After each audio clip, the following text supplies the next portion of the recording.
Good morning, everyone. Thank you for coming to Help and Hope for Aging today. My name is Mystique Humber, and I'm the Community Relations Director for Hilltop Affiliates, which is a group of assisted living facilities here in Wisconsin Rapids. And I'm also on the Help and Hope for Aging Committee.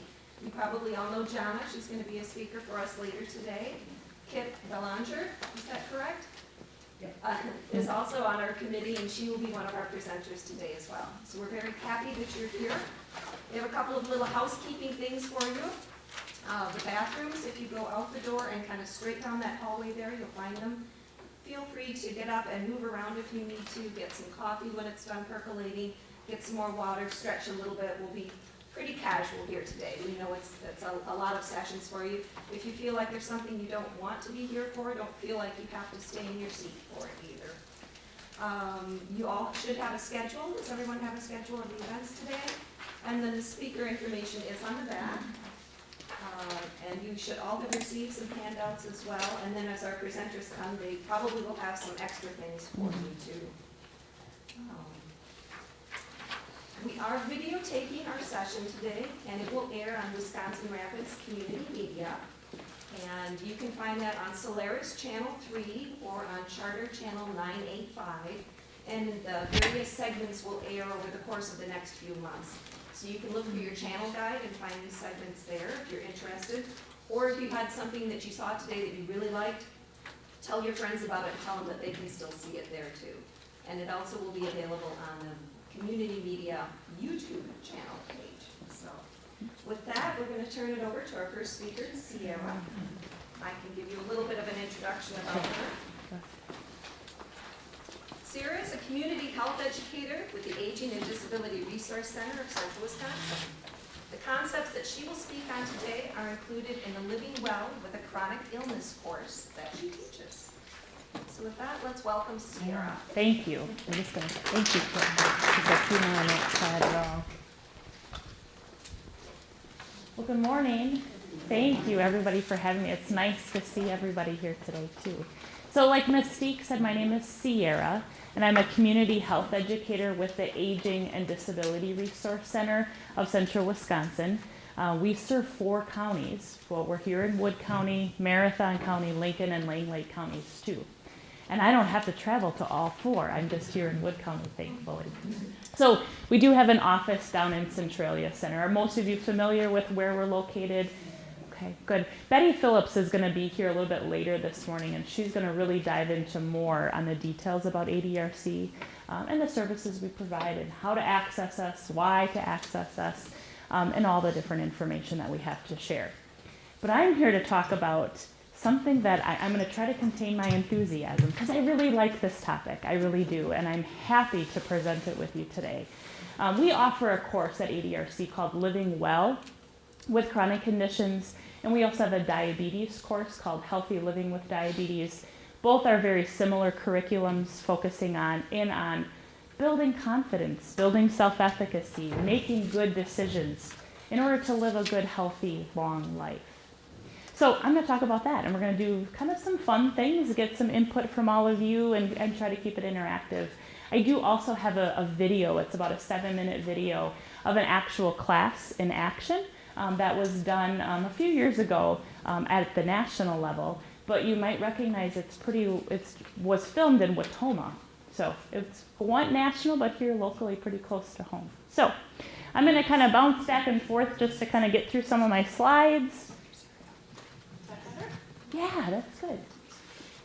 So the mission at the ADRC, and there's a word that's highlighted and colored, and that's what we really want to focus on today. But this is just a quick snapshot of the mission and what we do at the ADRC and why we do it.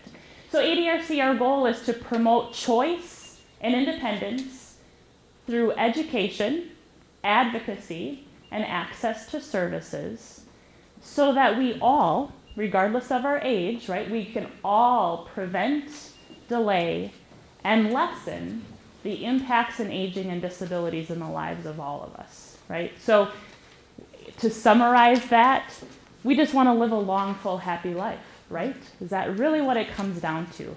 And so we might run into bumps along the way to get to that point, barriers and things and challenges that are going to make that destination a little bit bumpy at times or harder to get to at times. So my goal today is to kind of shift that perception for all of us, and it's a good reminder for me too, that we can make choices that can help us be able to live that full, happy, long life, regardless of those bumps in the road. It's how we manage those bumps when that happens, right? And having those necessary tools, those things in place to help us get through those tough spots so that we can continue on the destination that we want. So one way we do that with choice is building self-efficacy in ourselves. So when you hear the term self-efficacy, what does that mean to you? Or what do you think of when you hear self-efficacy? Well, you're the one who's in control. Absolutely, absolutely. So the comment here was you're in control, you're in charge. You bet. What else? What else might it mean to any of you? Your own advocate. Be your own advocate, right? So really, be in control. Take that control and provide that for yourself. You bet. It's also that belief in yourself that you can do it. So when you're faced with bumps, obstacles, especially if you're living with a chronic health condition, we can get defeated pretty quickly, right? So if we're living with diabetes, for example, and all the symptoms and management we have to do because of our diabetes, we can see more of those bumps, and our self-efficacy, that confidence in ourselves, that belief in ourselves that we can live a full, happy, long life gets harder and harder and harder. And if we don't have good belief, good self-efficacy in ourselves, that leads to depression, that leads to isolation. We're not maybe as social as we would like to be. We're not managing our health or the things that we might want to do to manage our diabetes, for example. But if we have good belief in ourselves, that good control and making those good decisions, that good self-efficacy, nothing is going to stand in our way, right? So here's a picture of an example of self-efficacy. So when you look at this woman, I don't know who she is, where she's from, but I thought the picture was really cool and really says what self-efficacy is. What do you think she believes in herself about riding a motorcycle? I can do it if I want. I can do it if I want. You bet. What else? I'm free. I'm free. Yeah. Nothing's going to stand in my way. I'm going to do it. I'm going to ride this motorcycle. Or I've been riding motorcycles all my life. I'm not going to stop. That kind of attitude, right? What do you think she believes about getting older? She doesn't. Yeah. Maybe the number says it, right? But she doesn't feel it. Yeah. What do you think she thinks about what other people think about her getting older? She doesn't care. Or maybe she thinks she's being a good example, which she is. Absolutely. Yep. What did she say? She's being a good example. And setting that good example of this is what it can look like. And she's also a risk taker.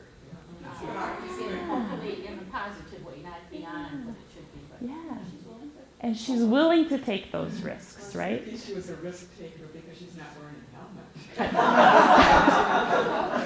It was cute. My 6-year-old son, he goes, Mom, she doesn't have a helmet on when I was shot. I said, you're right. She does not. Yeah, so very risk taker, right? Yeah, good. So you can see. I would be concerned whether she could hold that big machine up. Sure. It looks a wee bit big for her. Yeah. What do you think she thinks about her children telling her things like that? She Maybe. might be happy with it. Right. Or she's just already got that good confidence that she can handle it. Right? So when you think of having that good self-efficacy, think about yourself right now. If you were in her shoes and you had that good, strong, good self-efficacy, which a lot of you, I'm sure you all do, how much fun your life is, how much more you can enjoy and take in and take part in. regardless of those bumps along the way, those obstacles that get in the way. So that's what we really want to strive to do, right? I think we can all agree here that even though maybe we don't all want to ride a motorcycle, we want to have that outlook, that perception, that attitude about life that this lady has, okay? So we're going to get a little bit more specific because I know it's not that simple, right? It's not that simple to just snap our fingers and say, I have good self-efficacy, everything's great and perfect, right? We know that there's going to be those bumps along the way. And we're not always ready to take them on with that positive approach and that readiness. So how do we do that? So what happens are these things, unfortunately, for many of us as we age. So the statistic is outrageous. 80% of people who are 65 and older have at least one chronic health condition. And people 65 and older, 68% of them have 2 chronic health conditions. So these are more of the common ones. So diabetes, arthritis, high blood pressure, heart disease, depression, chronic pain. Those are all chronic health conditions. What else have I missed up there? That could be other chronic health conditions that maybe you are more familiar with or someone you know has. Cancer can also be considered, a chronic condition. Hearing loss, yep. Disability, right? A physical disability or impairment of some kind. Vision loss, hearing loss, that all fits the bill. Because chronic, it's not very exciting of a word, but it is something that we are living with for the rest of our life. So there's no cure. These things up here, hearing loss, vision loss, we are having to deal with them throughout the course of the rest of our life. There's not a medication we can take to make it go away, right? So what bumps in the road that we've been kind of talking about would happen if someone is living with a chronic health condition? Or if any of you live with a chronic health condition, what are some of those bumps in the road for you? Your social ability, I mean, it causes you sometimes just not to be as sociable as you once were. Absolutely. So maybe you always used to do all these different things and have all these social connections. But now because of a health condition that you have, it's impairing that, or it's making a lot of that a little bit more difficult. What else? Everything takes so much longer to do. At least 3 times as long as what you used to do. Yeah. If you can even do it anymore. Right, right. So there's the barrier there, right? Of maybe it's feeling like we can't do what we want to do or the way we always used to, and it's taking us so much longer to get it done. Yeah. What else? Needing help to do things like loss of driving ability or ability to go shopping because of physical limitations. Yeah. So it's harder to get some of those day-to-day things done that we normally would have just done pretty quickly and right away. Driving, grocery shopping, even taking care of ourselves, right? Bathing, personal care, doing our laundry, cooking for ourselves. Sometimes that a chronic health condition can impair that, right? So what do you think all of that does to self-efficacy? Right? That feels really, really hard to stomach. And so how can we build that self-efficacy, that belief back in ourselves when we got all this going on? That is so hard, right? Very hard. So we're going to talk about a few tips just to get us started. But at the end, then I'm going to really, we're going to do some action planning, which is the white sheet that you have in front of you, which is going to give us all a good place to start. Because it's not, again, not something that's going to happen overnight where we're just going to have this wonderful, positive outlook, a belief in ourselves that we can do it all and jump on a motorcycle and drive away. But in order for us to reach that point, it's going to be small, small steps, and we're going to show an example of that. Okay, so the first thing that we need to really look at when we look at what are some things that we can do to really make sure that we're taking good care of ourselves, building that belief system back, is to see the difference between acute and chronic. So acute conditions, the cold, appendicitis, the flu, these short-term things that we can fix pretty quickly, right? So acute conditions, they come on quickly, right? They happen very fast. We know why they're happening. There's usually one cause. I'll get all these up here quick. And there's really, it's a short term. So you think of the common cold, right? There's usually one cause. If you picked up a bacteria, germ, or something from somebody, somebody sneezed on you, touched the handles of the grocery cart, something like that, and you caught the cold, right? It's pretty short in duration. So it's very fast, it doesn't last long. The diagnosis is pretty clear. You've got the cold, you've got the flu, you've got the appendicitis, and we're gonna just do what we need to do to treat it. The cure is pretty common. The treatment is common. The role of our doctor or whoever we see in the clinic says, get rest, drink lots of fluid, here's an antibiotic, go home, and then you're better within a week or so. And the role of the patient, us, is we just do what we're told, take the medication, go home, maybe get some rest, maybe drink a lot of fluids, right, and we feel better. Now, does that look like when we have a chronic health condition? That looks very, very different. So the reason we're going through all of this is to make sure that we're not treating our chronic health condition like we do an acute condition. And sometimes we do, unfortunately. So with a chronic condition, diabetes, heart disease, high blood pressure, arthritis, it usually comes on very gradually and we don't even know what's going on, right? High blood pressure, for example. You have no symptoms. There are no symptoms that are telling you that this is what's happening to you. So it comes on pretty gradually. There could be many possible causes, right? It could be genetic, it could be hereditary, right? It could be because of your lifestyle over the course of the years that have now developed into a chronic health condition, right? The duration is indefinite. You're not going to take an antibiotic and a week later, after getting some rest, you're not going to feel better. You'll have this condition, right?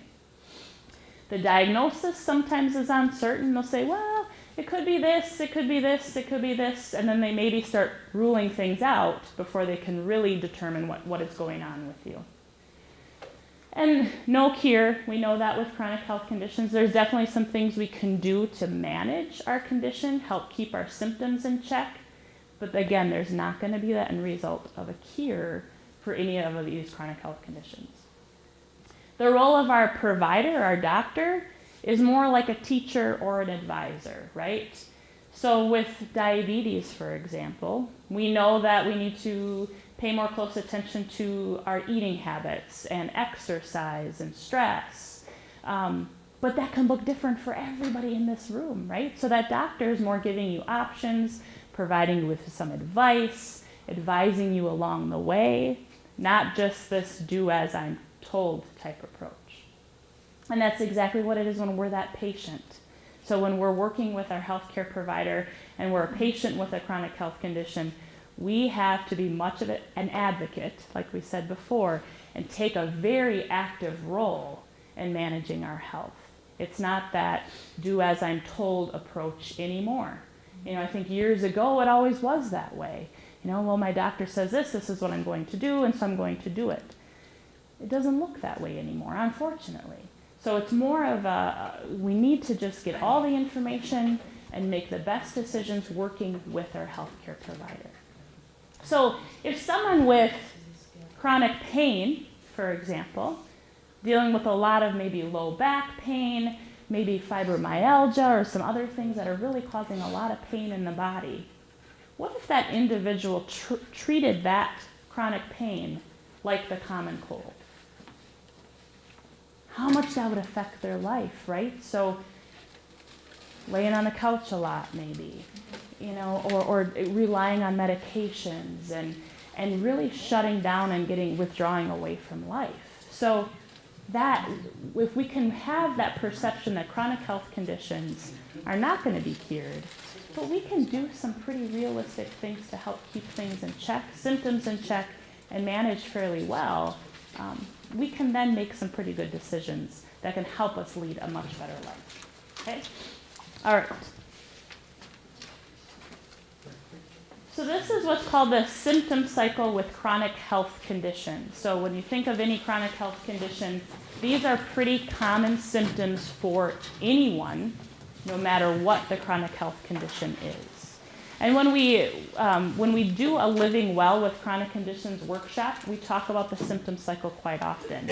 Because no matter what health condition we have, it's actually kind of a good feeling to know that these are mainly the core symptoms for every single person, no matter their health condition. And if we can do something about these symptoms, oh my gosh, we can really make a strong difference in the way we live our life.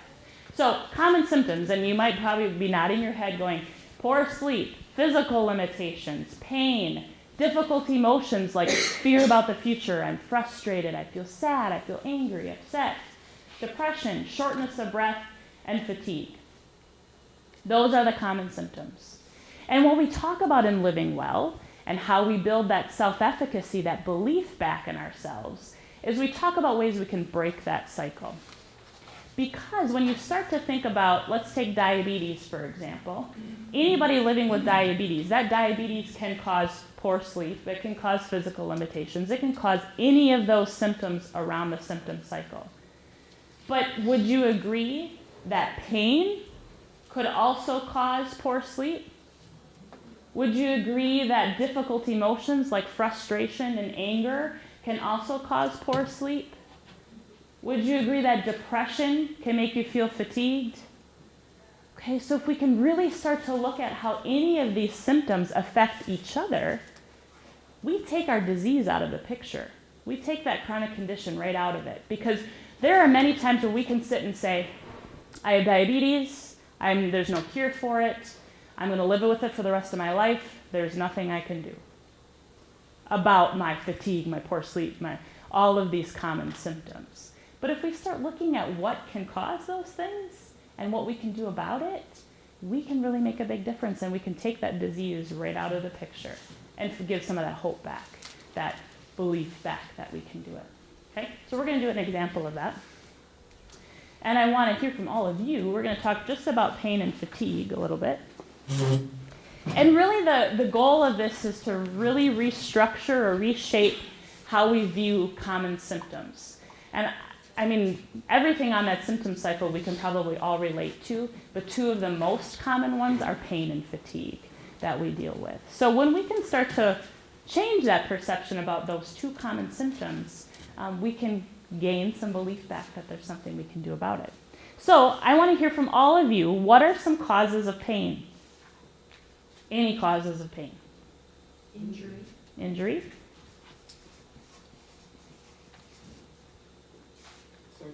Surgery. Arthritis.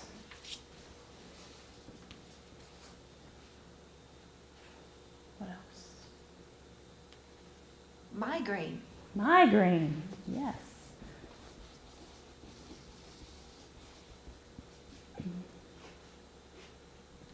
Just overuse. Sure. Overuse.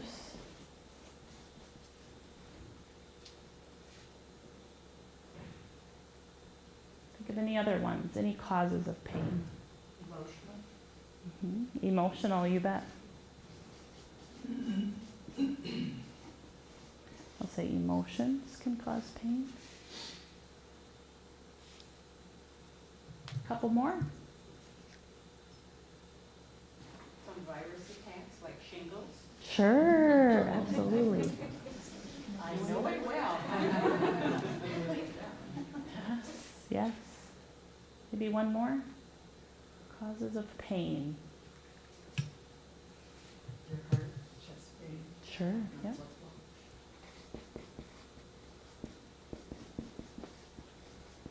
All right, so some causes of pain.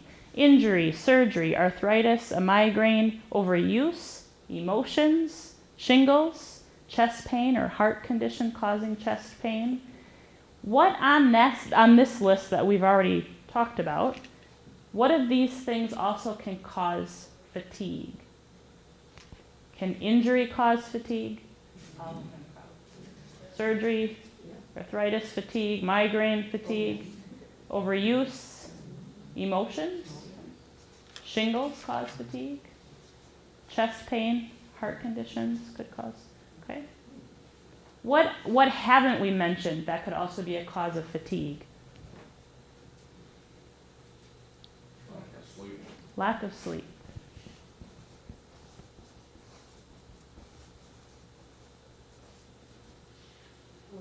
Worry. What else? Not Anemia. Yep. Good. One more back there. nutrition, Sure. lack of Or nutrition. poor nutrition, Yeah. maybe. Yep. Yep.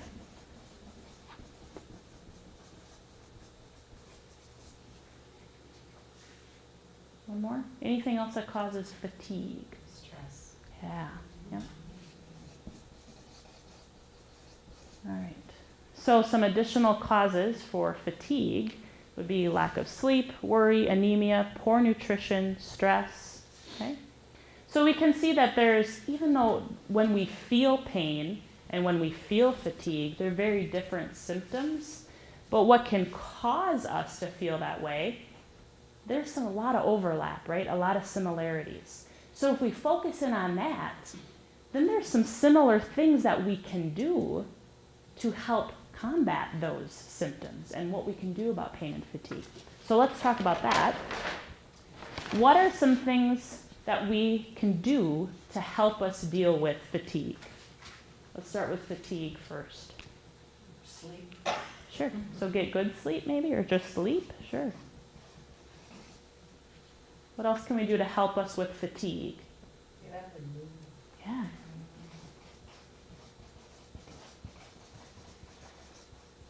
Reduce stress. What was that? Reduce. Yeah. Reduce stress.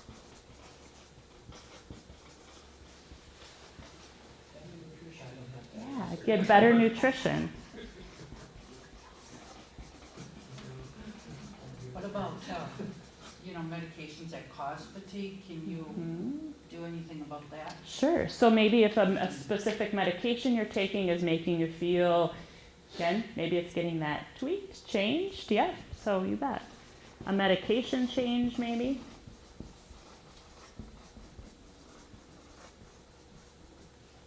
What else can we do to help with fatigue? If it's because something's weighing on your mind, you can talk to somebody and you're afraid. Yeah.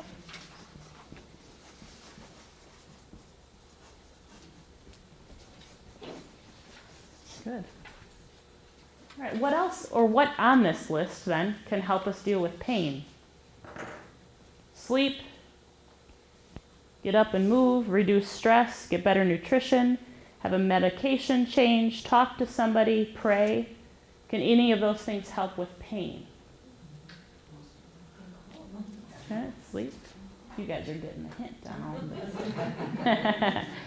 this. Better nutrition, and maybe a medication change, talk to someone, prayer. What could we add then as other things that can help us deal with pain? Taking part in activities to get your mind off of something. Yeah, you bet.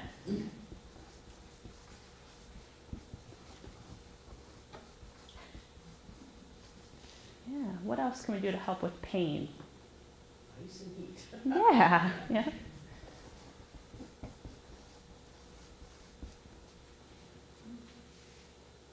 Anything else? See a specialist about how to whatever needs to get done to. Absolutely, absolutely. Sometimes, and this happens more often than I think we realize, that people just feel like I've got this pain, I just got to live with it.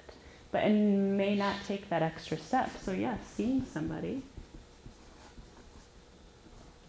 Specialist. Good. Any other ones to help us deal or manage pain? Okay, good. So some additional ones we added: take part in activities, get our mind off of it, use heat or ice, and seeing a specialist to see what's going on, what else is happening. So again, those similarities and what we can do to help manage both pain and fatigue. When we start to really, and it's pretty empowering when you write it down, actually. And so I would encourage you, if you're to do something similar like what we just did, for maybe symptoms that you're experiencing. You know, I'm experiencing stress.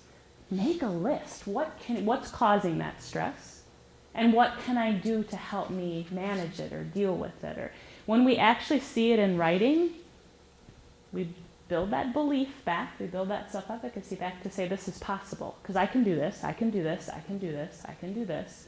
It's possible now for me. Instead of just saying, nothing I can do. I'm dealing with all this stress, there's so much going on, I've got all these health conditions and doctor's appointments. That can feel defeating very quickly. But when we actually see it written down on paper, can actually realize we can do a lot of these things. So this is just one example of how to really look at two of the most common symptoms on the symptom cycle and make them doable. There is something we can do about it. Okay. So I'm going to actually jump to this one first. What I wanted to show you is how we make that happen. So this is just a very shortened version. I would love to do a whole 6-week class with all of you to really get the full benefits. But this is just a snapshot of how we really look at changing those perceptions to build that belief back in ourselves when we have a chronic health condition. And so this is the video that I want to show you because it gives you a great example of how all those pieces all come together and really making some good, powerful changes for people. So, and I think that the sound did work earlier, so I think it should be good. I'm just gonna.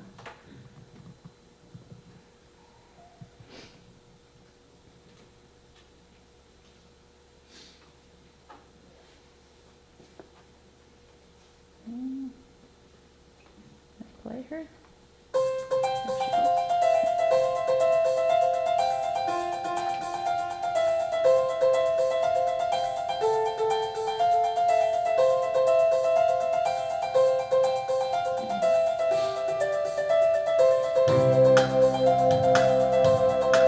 How's the volume? Is it too loud or is it okay? Too loud?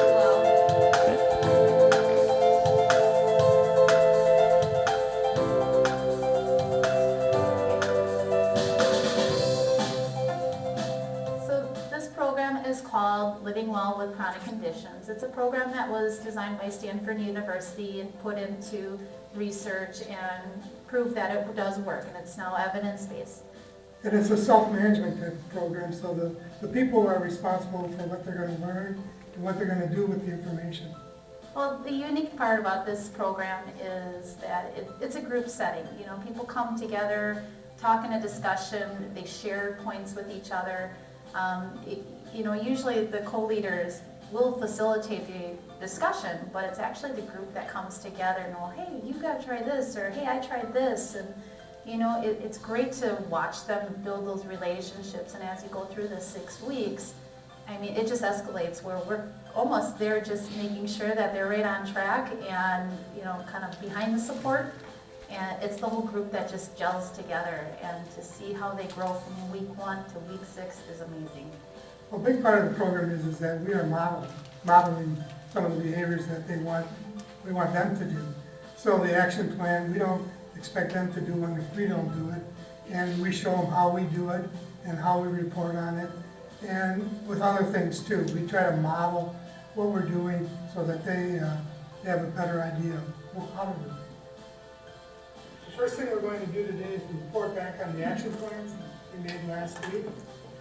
Each of us will share our experience in completing our action plan.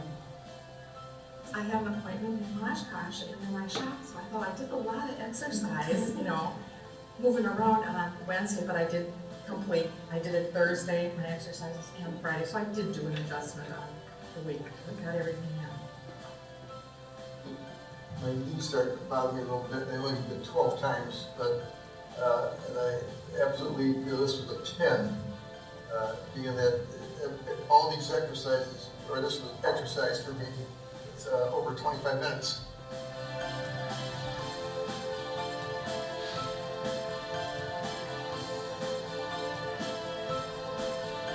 If an individual kind of falls short of the confidence level of being 7 or higher, we work with them and say, okay, well, what's causing them to have a lower number? What's causing them to hesitate in their confidence?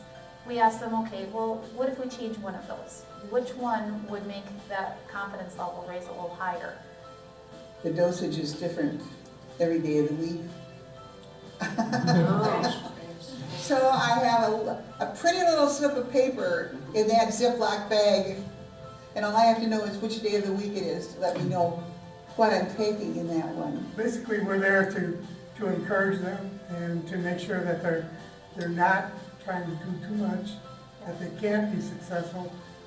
The focus is that they're successful in their action plans, and hopefully they get as close to 10 before the end of the class, so that when they leave, they continue that.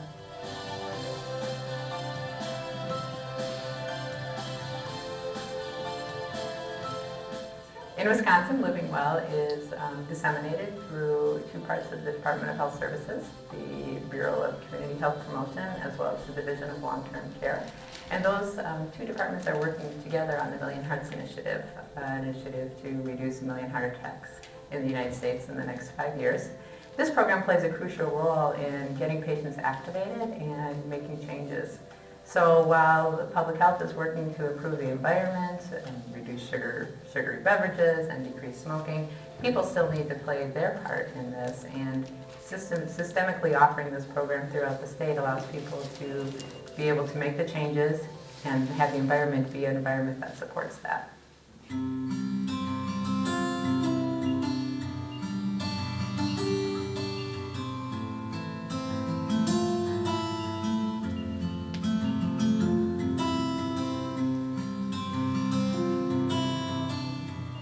I first heard about the program through the newspaper and the senior newsletter that comes to our homes.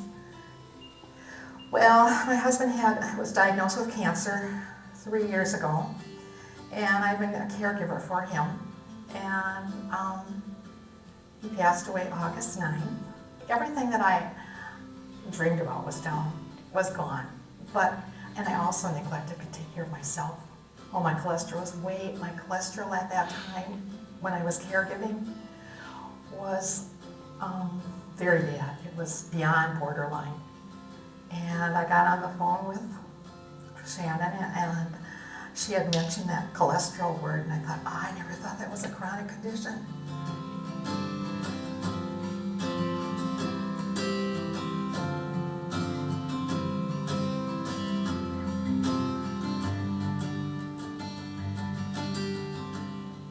Living Well with Chronic Conditions is an important program because people often know what they're supposed to be doing. They don't always make it to action. And Living Well plays that role within people's lives to help them take those steps to make it possible to start making changes. It's networking them together. It's getting them to work together as a group and realize that they're not the only ones that are dealing with a chronic condition. Everybody's dealing with, some sort of condition, but they have a lot of similarities of symptoms. Healthcare providers will find that this program is convenient and credible, meet evidence-based standards for the highest level of evidence-based programs, and cost efficient. It oftentimes is free or less than $25. The most important role that healthcare systems can provide is being a referral source and systemically training physicians, training office staff, training other hospital personnel so that they understand the program, they understand the benefits, and then they can be spokespersons for it and help to refer people into classes. So this is a perfect opportunity to get back on my path to being healthy. So The providers can refer into this program by looking on the Wisconsin Institute for Healthy Aging website, wehealthyaging.org, to find a program in their county. this particular program has made me a better self-manager of myself, of me.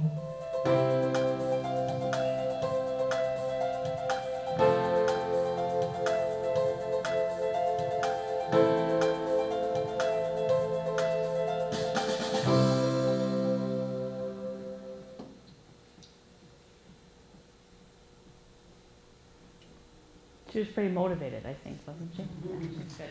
So that just kind of gave you an opportunity to see the setting of the class, kind of a testimonial of really how much that class meant to that particular woman, especially in a pretty difficult time in her life, right? Losing her husband, being a caregiver for him over the last 3 years, and not really taking care of herself, and not really being able to even acknowledge that there were things going on with her, and now how much that made an impact in her life to really take that control, take that back. So let's get started on what we can do, each of us can do, to build some of that good self-confidence, that good belief, that good self-efficacy. So there's that white sheet that was in the packet. Did everybody get one? It says action plan on the top, or my action plan on the top. Jonna didn't get one. Jonna knows how to make action plans already, but. So we just have a couple minutes. So I'm just going to give you 1 minute, maybe 2 minutes to just go through this form and set your own personal action plan. So I'm going to just share a little bit about how that will look for you. So what I want you to focus on is between today and next week, Saturday. So only 1 week. We're not going to shoot to be too big, because in order for us to really make any good changes, they have to be done in very small increments and small amount of time, so that they can have a bigger impact. Already got next week full. Oh, geez. Well, that's okay. Keep that in mind. Keep that in mind. So think about between now and next week, and something that really means something to you, something that you want to do, whether maybe it's exercise related, healthy eating related, socially related. Sometimes people say, I got this darn closet that's got to be cleaned out, and I'm going to get it cleaned out. Anything. It could be absolutely anything that you want that's going to help you build some good confidence and some good self-efficacy. So choose what you want to do. And again, be realistic about it. We've only got a week, so think about what you can do in that week's time. And then you'll see the lines there. It says how much, when, how often. Really narrow that down. Figure out what it is I'm going to do. So I'll give you a quick example. Mine this week, I'm going to walk. How much am I going to walk? 20 minutes. When? On my lunch at work. How often? 2 days this week. So that's how you can fill it out. It could be, again, it doesn't have to be walking. It could be anything that you want. And then set a good confidence level for yourself and how sure you are that you can get that done this week. 0, not at all confident, to 10, being extremely confident. I absolutely can do it. If you know you have a busy week this week, choose something that's going to be really easy for you to get done.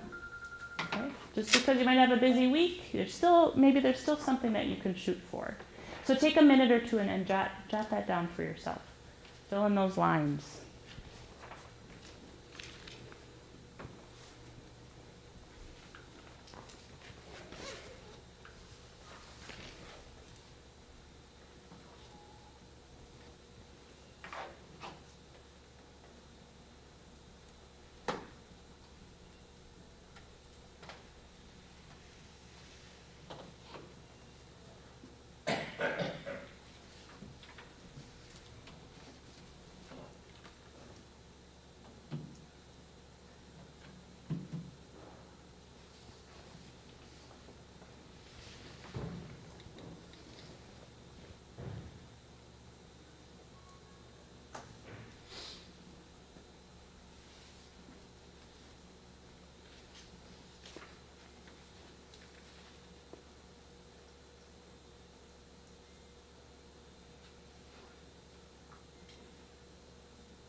Keep working on it. Does anybody, if you're done with yours, does anybody want to share maybe what they've set for a goal, if you feel comfortable sharing? Just to give another example. Go ahead. My personal paperwork at home is a mess, and so my goal is to work on cleaning the files, and I can do it 30 minutes at a time, and I can do it every day except Wednesday. I know that day is full already, and I wrote the times down. I can do it. Excellent. And how confident are you that you can do it? Perfect. Good. Anybody else want to give an example? Don't have to. I do the same thing, and I've got paperwork that's piled up, and I'm gonna move it out of that room, and I didn't say how much, but when, I'm just gonna do that. Yep. And how sure am I? 7. Yeah, great. That's good. And you might ask yourself, you might say, okay, how is filing paperwork or cleaning out a closet gonna help me get better health or, Oh, yeah. but oh my gosh, right? It really, we're in the process of moving right now, and I'm realizing how, you can feel pretty good when you can make a dent somewhere. But when you start getting practice on setting these goals and making and accomplishing them, I would encourage you to do this week by week. If you could just take a minute or two on a Saturday morning, like we are right now, jot down what you'd like to do this week and keep it real simple.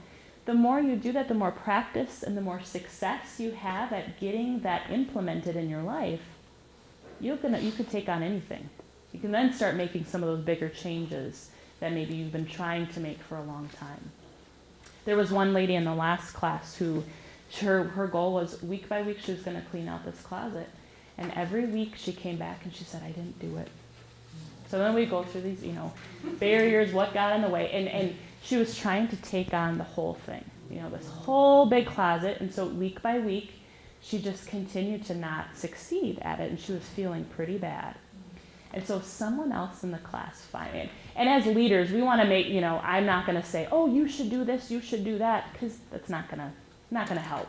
So, but it's going to help if one of her peers says it, right? So one of her peers just gently said one week, he said, well, why don't you do it for like 5 minutes? Just do 5 minutes. So anyway, so she came back the last week. Her goal was just to do 5 minutes. She cleaned the whole darn closet up. And she stood, everybody clapped, and she felt really good about it. So when we can start, again, there's a lot of power in writing stuff down. We can start seeing some small successes.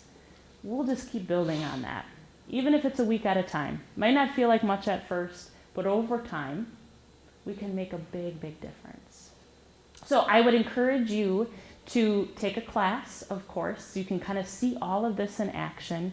We have a class this summer that's focused on the diabetes section. So if you have prediabetes, type 2 diabetes, you live with someone or are close to someone who has diabetes, great class for you.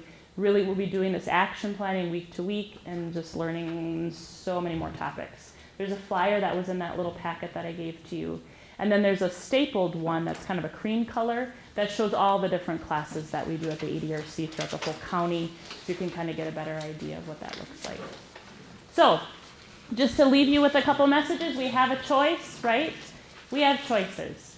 And we have that choice to live how we want and make those good choices and build that good self-efficacy. And we can take a class, and you can call me at any time. So I did, Jana has taken the Living Well class before, and there's a book that goes along with it, and Jana said she brought hers with her today. So if you wanted to take a peek at it sometime this morning or at some point today, just to kind of get more information on what it's all about, just let Jana know, and she'd be happy to let you look at it and skim through it. So. It's on the back table, so feel free. Yep, good. Does anybody have questions? And tell a friend, if where we're sitting here today and we're going through all of this, and you can really think of somebody who could really use it or really can have make a good impact with, let them know about it. I think the best way that people know that things like us exist or classes like this exist is when a friend or someone close to them tells them about it. So share that, share it with somebody. So thank you so much for your time. Yeah, you're welcome.